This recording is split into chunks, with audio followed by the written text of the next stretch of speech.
What's up, guys? My name is Omarr, and this is going to be another video that's part of a web series that tackles topics that surround mental health. I just want to thank you guys for the support that you guys gave me on my last video. I love the feedback, I love the likes, I love the comments, I love the love. It was great, and I really appreciate it. It kind of gave me a little bit more momentum to keep me going with this, so thank you guys a lot. Ultimately, my goal is to increase awareness through education and reduce cultural stigmas by discussing how mental health plays an important role in all of our lives.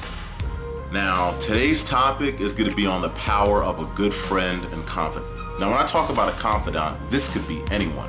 This could be a friend, a spouse, a cousin, any relative, a therapist, a religious leader, anyone really. Anyone you can trust and you know has your best interests at heart. Having a person or people, if you're lucky, that you can confide in, be vulnerable with, and ultimately trust can be extremely beneficial to your overall mental wellness. Now, all of us have issues and conflicts that we encounter in life, and a lot of times they can be private, personal, and honestly downright embarrassing. And many times when we keep those things to ourselves, it's really a defense mechanism. It stems from a place of fear and really self-preservation.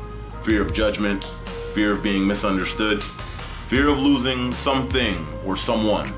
Now that fear is completely understandable. After all, we're human. But sometimes we forget that the people that we're keeping that stuff from are also human. We all make mistakes, we all have conflicts, we all have embarrassing moments. Now, I'm not saying that you go out and be an open book to everyone. Privacy is extremely important, and everyone doesn't need to know everything about you. But I can't tell you how many times I was conflicted about telling somebody something because I wasn't really sure how it would go over. The types of thoughts that would run through my head were like, this person's not gonna understand. Or something like, if I tell them this might change how they view me. Thoughts like that kind of kept me from opening up. But what I found was that most of the time when I opened up to somebody about whatever it is I had going on, it really helped. When you allow yourself to be open like that and share some of those personal experiences, it allows an opportunity to be created where that person that you're sharing it with can open up and share their experiences with you too. And what ends up happening is you find yourself connecting, you find yourself relating, you find yourself looking at it from a different angle because someone else went through this. There's a different perspective on it all. And this can be an incredible thing because in that moment, you know you're not alone in what you're going through. Talking with someone can help you solve conflicts that you struggled with prior, and it may help reconcile thoughts that you previously couldn't. Now, instead of bouncing these thoughts back and forth in your own head, within yourself, you can see your issue through a different lens and possibly attack it from a different angle. Now, allowing yourself to be open in that way, it could be really easy for some, but it can be difficult for a lot of people, you know? It really takes a lot of courage to open up to somebody like that, especially if you're not sure what their reaction's gonna be. But let me tell you, the results of doing that can be pretty incredible.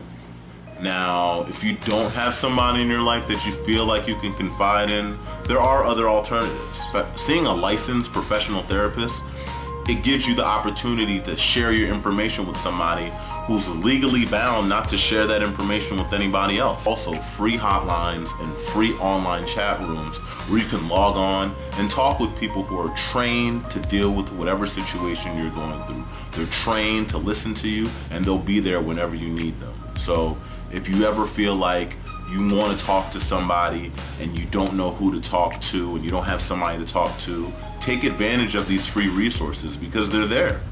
And those alternatives, they can be incredibly useful, especially if you're really guarded about whatever the topic is or the conflict that you have going on.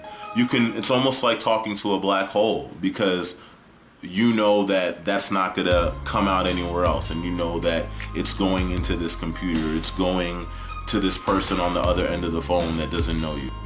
And speaking with a professional, it really just gives you a safe space to just release, you know, just to get it all out. Having someone to confide in is incredibly important. But what's also important is to make sure that you're that confidant for somebody when they need you.